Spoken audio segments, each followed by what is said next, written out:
Gata ako ngayon ng pinaggayatan ng hinog na langka. Ayan, hinog na langka. Ang sahog ko ay baboy at saka siyempre paghaluin ko na ito yung sahog niya.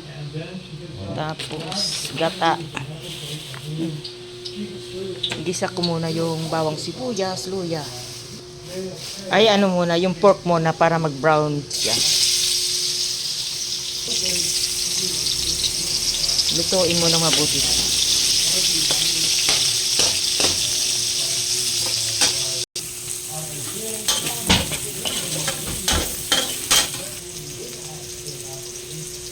Tutok mo.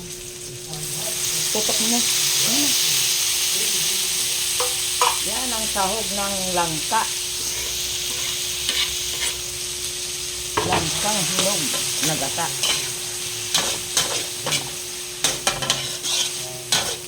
Siyempre ilagay mo. Tutok mo.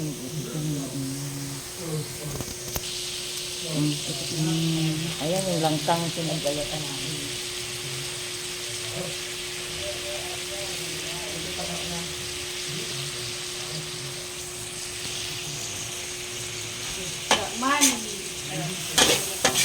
Tingin kaya ito, konting tubig at matagal-tagal ito lutuin. Baka magkulang ako sa gata. Igisa ko muna siya. Inuwa na parang blanca, ano eh, tubig. Lagyan ng luya.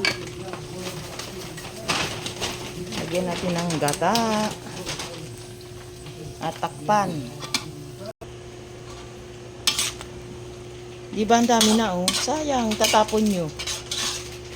Ngayon may ano ka na. May idea ka na nis na ginugulay pala yan. Wala pang ano yan. Patis. Iodized salt. At pampalasa. Ayan, lulutuin na lang siya at ilagay yung kakang gata.